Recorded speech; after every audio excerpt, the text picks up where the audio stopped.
Friends बच्चे, आज हम लेके आए हैं एक्सरसाइज 10.4 वेक्टर्स की। और आज हम इसमें सीखेंगे स्केलर प्रोडक्ट क्या होती है,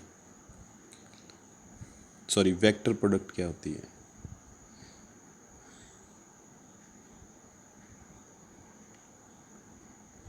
अब वेक्टर प्रोडक्ट को हम क्रॉस प्रोडक्ट भी बोलते हैं,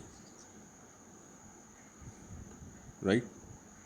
तो इसमें क्रॉस प्रोडक्ट में भी कुछ प्रॉपर्टीज़ है, जैसे स्केलर प्रोडक्ट में या डॉट प्रोडक्ट में हमने की थी, वैसे इसमें भी कुछ प्रॉपर्टीज़ हैं, कुछ रूल्स हैं। तो वो हम देख लेते हैं। पहले तो हम क्रॉस प्रोडक्ट जो लिखते हैं दो वेक्टर्स में, जब वेक्टर प्रोडक्ट लिखते हैं उसको क्रॉस के साथ रिप्रेजेंट करते हैं। और इसका फॉर्मूला होता है magnitude of vector A magnitude of vector B sine theta into N cap. Okay, अब थीटा क्या है? थीटा इन दोनों वेक्टर्स में एंगल है, ठीक है। तो ए मैग्नीट्यूड बी मैग्नीट्यूड आपको पहले से ही पता है। अब आपने समझना है कि एन वेक्टर क्या है। यहाँ पे जो मैंने एन कैप लिखा हुआ है वो क्या है।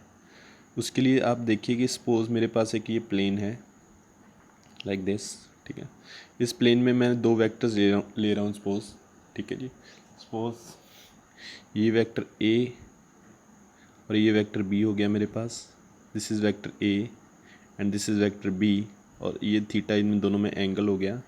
तो एन कैप क्या होगा? एन कैप एक ऐसा वेक्टर होगा जो ए और बी दोनों के परपेंडिकुलर वेक्टर होगा लाइक दिस, ठीक है। तो एन कैप क्यों? क्योंकि ये एक यूनिट वेक्टर है, ये एक यूनिट वेक्टर है, और N cap is perpendicular to vector A and vector B, और ये वेक्टर ए और वेक्टर बी के परपेंडिकुलर होगा। तो क्रॉस प्रोडक्ट में क्या होता है कि जो आंसर आता है, या वेक्टर प्रोडक्ट में जो आंसर आता है वो एक वेक्टर की फॉर्म में ही आता है, इसलिए हम इसको वेक्टर प्रोडक्ट भी बोलते हैं, ठीक है जी। तो इसमें कुछ यूनिट वेक्टर्स जैसे हमारे पास होते हैं उनके लिए हम देख लेते हैं। जैसे आई क्रॉस आई हमने फाइंड करना है, तो according to the formula I cap की मैग्नीट्यूड अगेन आई कैप की magnitude into sine angle between them will be 0 degree as the vectors are same into N cap means I के perpendicular vector, right. तो यहाँ पे I cap की magnitude I cap की magnitude 1 होगी, क्योंकि unit vector है। साइन 0 0 होगा इंटू एन वेक्टर। अब ये 0 आ गया तो इसका आंसर 0 आ जाएगा। So N cross N is 0, but in comparison to N dot N, वो मेरे पास क्या था? Magnitude of N I vector magnitude of I vector into cos, यहाँ पे कॉस था कॉस 0 डिग्री, और उसमें कोई भी यूनिट वेक्टर नहीं होता, ठीक है जी। जैसे यहाँ पे एन कैप है उसमें नहीं होता। तो I dot I, this is one, this is one, cos 0 is one and whole answer is 1। तो आई डॉट आई 1 होता है, आई क्रॉस आई 0 होता है, ठीक है। सिमिलरली जे क्रॉस जे भी 0 होगा, और जे डॉट जे हमारा 1 था। के क्रॉस के बी हमारा 0 होता है, और के क्रॉस के डॉट के हमारा 1 था, राइट। अब हम देखते हैं what is I cross J. I cross J में क्या करेंगे हम कि magnitude of I into magnitude of J into sine angle between them. अब आई और जे में आपको पता है कि आई और जे दो म्यूचुअली परपेंडिकुलर वेक्टर होते हैं। म्यूचुअली परपेंडिकुलर मीन्स इनमें एंगल 90 डिग्री का होता है। 90 डिग्री का क्यों होता है? क्योंकि आई वेक्टर होता है अलॉन्ग एक्स एक्सिस, जे वेक्टर होता है अलॉन्ग वाई एक्सिस, तो इनमें एंगल 90 डिग्री का होगा, 90 डिग्री। अब एन कैप क्या होता है? एन कैप होता है आई और जे के परपेंडिकुलर एक यूनिट वेक्टर। तो आपको पता है कि जो के वेक्टर होता है वो आई और जे के परपेंडिकुलर होता है, और ये यूनिट वेक्टर होता है, तो इसलिए हम यहाँ पे के वेक्टर लगाएंगे, राइट। तो आई की मैग्नीट्यूड 1, जे की मैग्नीट्यूड 1, साइन 91, तो लास्ट में बचा क्या आपके पास? के। सो आई क्रॉस जे किसके इक्वल हो गया? के। तो but in case of dot product I dot J क्या था हमारे पास? Magnitude of I, magnitude of J cap into cos angle between the, cos angle is 90 degree और कॉज 90 ज़ीरो होता है। So in dot product I cross I dot J हमारे पास zero था, ठीक है। तो यहाँ पे आ गया के, तो जे क्रॉस के, सिमिलरली जे क्रॉस के फाइंड की करोगे तो आप आई आएगा, के क्रॉस आई फाइंड करोगे तो वो जे आ जाएगा, ठीक है। तो यहाँ पे एक चीज़ समझने वाली है कि dot product is commutative, means A dot B is equal to B dot A होता था हमारा, but A cross B is not equal to B cross A. ये क्रॉस प्रोडक्ट जो होती है वो कॉम्यूटेटिव नहीं होती, means A cross B is not equal to B cross A. So that is why I cross J आपका K है, लेकिन जे क्रॉस आई आपका माइनस के होगा। अब इसको समझने के लिए एक डायग्राम बना रहा हूँ मैं यहाँ पे। तो ये मेरे पास एक डायग्राम है, ठीक है। तो यहाँ पे मैं वेक्टर लिख लेता हूँ आई कैप, यहाँ पे लिख लेता हूँ मैं जे कैप और यहाँ पे लिख लेता हूँ के कैप, ओके। अब जब आप क्लॉकवाइज क्रॉस प्रोडक्ट करोगे, फॉर एग्जांपल आई क्रॉस जे करोगे या फिर जे क्रॉस के करोगे,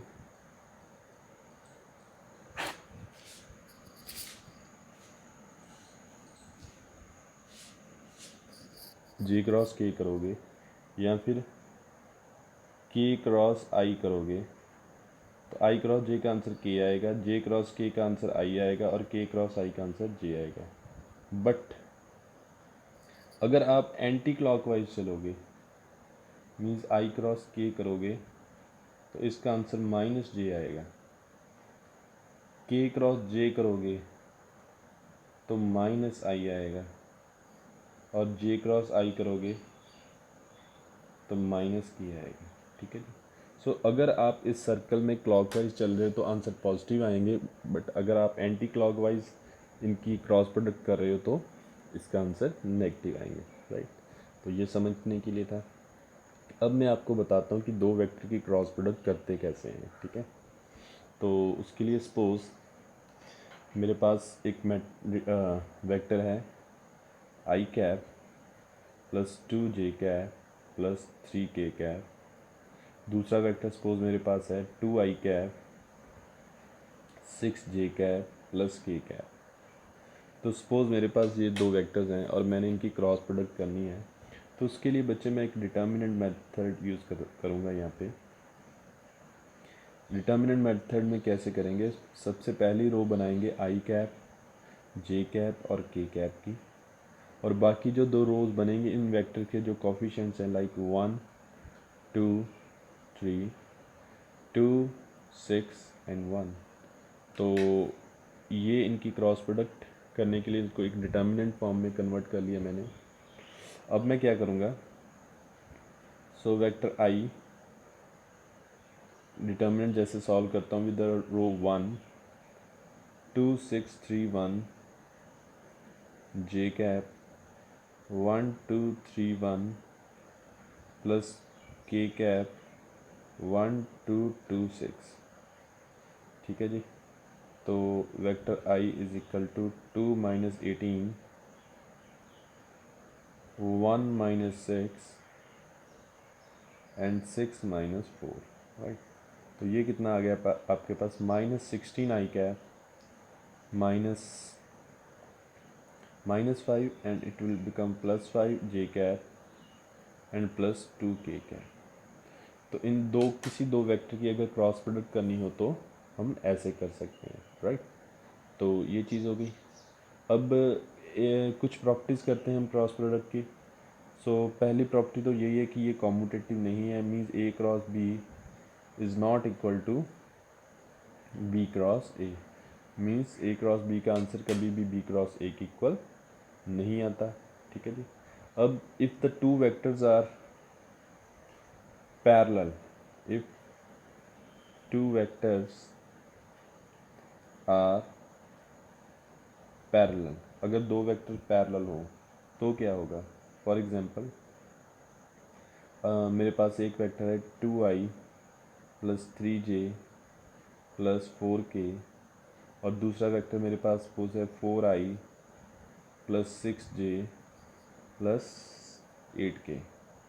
अब ये दो वेक्टर्स पैरेलल हैं। पैरेलल मुझे कहाँ से पता लग रहा है, क्योंकि आई जे के कोएफिशिएंट प्रोपोर्शनल है। 2/4, 3/6, 4/8 सभी का आंसर 1/2, 1/2 और 1/2 आ रहा है। ठीक है, तो अगर इन दो वेक्टर्स की हम क्रॉस प्रोडक्ट करेंगे, ठीक है, डिटर्मिनेंट वाले मेथड के साथ आई जे और के, तो 2 3 4 4 6 8, तो इसमें देखिए आई कैप 3 6 4 8, जे कैप 2 4 4 8, के cap 2 4 3 6।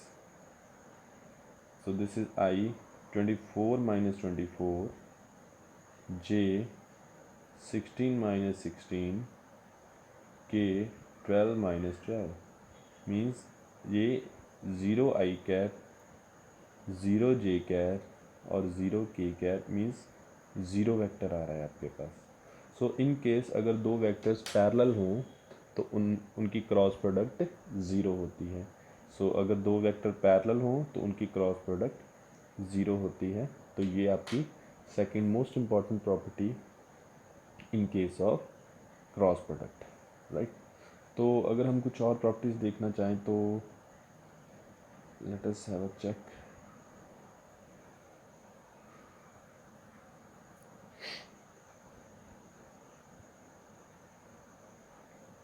Okay, so how to find area of a triangle and a parallelogram? For example, if two adjacent sides of a triangle can be represented by a vector A and vector B, suppose this represent vector A and this side can be represented by vector B, okay, then area of this triangle ABC, area of triangle ABC will be half magnitude of vector A cross vector B. Okay, तो ये यहाँ पे एक चीज़ देखने वाली है कि vector A क्या है। ये ए बी वेक्टर है, सॉरी बी ए वेक्टर है, तो हमें सिर्फ बी ए वेक्टर निकालेंगे मानेंगे, ठीक है। और बी वेक्टर क्या है हमारे पास, जो बी वेक्टर है वो बी सी वेक्टर है, ये होना चाहिए। सो अगर आपके पास ये पॉइंट्स गिवन है, suppose x1 y1 z1 x2 y2 z2, ठीक है, और यहाँ पे suppose x3 y3 z3 x3 y3 और z3, तो आपको A B vector sorry B A vector और बी सी वेक्टर निकालना पड़ेगा। मीन ए वेक्टर ए और वेक्टर बी की जगह पे आप B A vector cross B C vector भी लिख सकते हो। तो ये वेक्टर निकालने पड़ेंगे, इनकी क्रॉस प्रोडक्ट करनी पड़ेगी, उसकी मैग्नीट्यूड फाइंड करनी पड़ेगी, हाफ के साथ डिवाइड करोगे तो वो एरिया ऑफ ट्रायंगल आ जाएगा आपके पास, ठीक है। अब third property, area of parallelogram अगर निकालना हो तो हमने सपोज मेरे पास एक ये पैरेललोग्राम है और इस पैरेललोग्राम का नाम suppose A B C D है, और इस पैरेललोग्राम की सपोज ये कोई दो एडजेसेंट साइड्स मेरे पास हैं, ठीक है। तो इस पैरेललोग्राम का एरिया क्या होगा, area of parallelogram will be magnitude of D C vector cross D A vector, ठीक है जी। तो ये होगा एरिया ऑफ पैरेललोग्राम, ठीक है। ट्रायंगल के केस में क्या था कि हाफ लगा था इसके आगे हाफ नहीं लगा था। तो ये मैग्नीट्यूड वाला कॉन्सेप्ट याद रखना है कि हमने मैग्नीट्यूड करनी है इनकी, ठीक है। तो क्रॉस प्रोडक्ट करके मैग्नीट्यूड करनी है, राइट। अच्छा जी,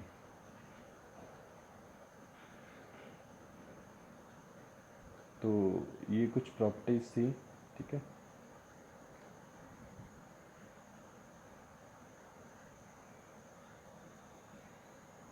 ओके, चलो हम कुछ क्वेश्चंस ट्राई करते हैं एक्सरसाइज में से।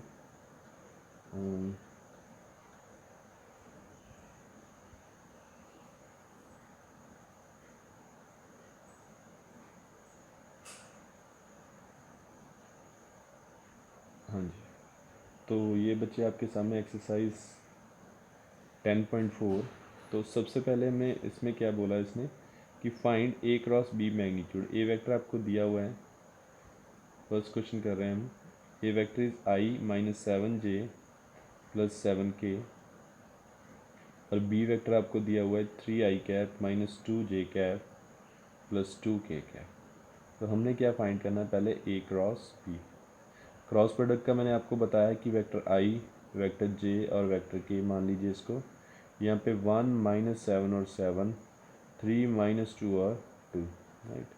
तो I cap is minus 7 minus 2 7 2, J cap is 1 3 7 2 और K cap is 1 3 minus 7 minus 2। Okay, तो आई कैप इज़ माइनस 14, तो ये प्लस 14 हो गया, ठीक है। माइनस जे cap 2 minus 21 plus K cap minus 2 plus 21, right. तो ये आपके पास आ गया 0 आई कैप प्लस 19 जे कैप प्लस 19 के कैप। तो ये आपके पास आ गया ए क्रॉस बी। अब हमने क्या फाइंड करनी है, इसकी मैग्नीट्यूड फाइंड करनी है। ए क्रॉस बी की मैग्नीट्यूड फाइंड करनी है। तो मैग्नीट्यूड कैसे आएगी, 0 स्क्वायर, 19 स्क्वायर और 19 स्क्वायर। तो ये किसके इक्वल आ गया, 2 टाइम 19 स्क्वायर, राइट। तो ये √2 और 19 स्क्वायर का अंडर ख़त्म हुआ तो 19 बाहर आ गया आपका। तो ये आपके पास आंसर आ गया, ठीक है जी, ए क्रॉस बी की मैग्नीट्यूड का। So this is how to solve this question, right. So next question number second देख लीजिए आप। Find a unit vector perpendicular to A plus B. चलो पहले मैं इसको रब कर देता हूँ।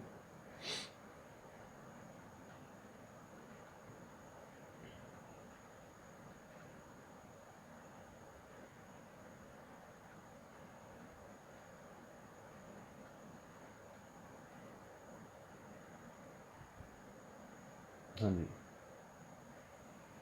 सो question number 2, find a unit vector. हमें यूनिट वेक्टर निकालना है जो परपेंडिकुलर हो किसके, vector A plus vector B and vector A minus vector B के।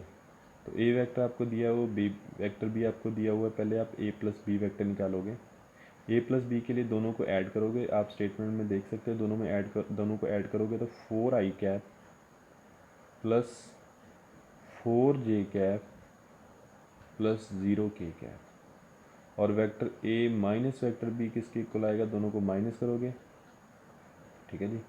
सो 2 I cap 0 J cap plus 4 K cap. तो ये वेक्टर बनेगा।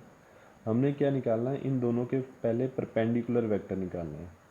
सो इन दोनों के परपेंडिकुलर वेक्टर कैसे निकलता है, मैंने आपको बताया था जब भी हम दो वेक्टर की क्रॉस प्रोडक्ट करते हैं तो जो वेक्टर आता है वो इन जिन दो वेक्टर्स की हम क्रॉस प्रोडक्ट करते हैं उन दोनों के परपेंडिकुलर वाला वेक्टर आता है।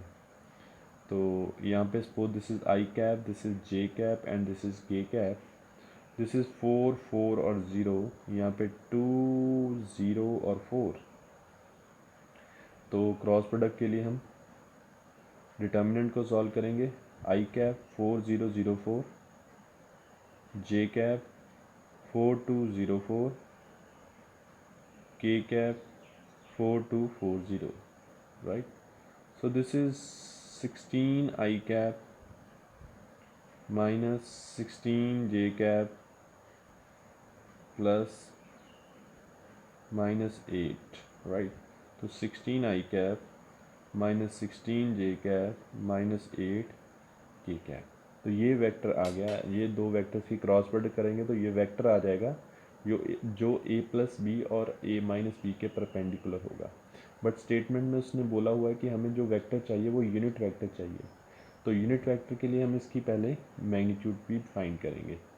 तो मैग्नीट्यूड के लिए आपको पता है, सपोज इसको मैं वेक्टर सी मान रहा हूँ सपोज।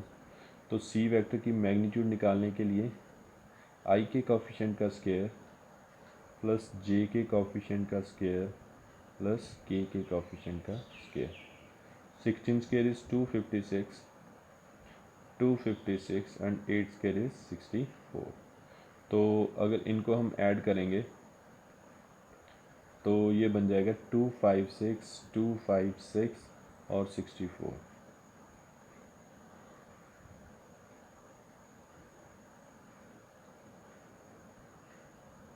तो 576 आ रहा है ये, और 576 का अंडर रूट 24।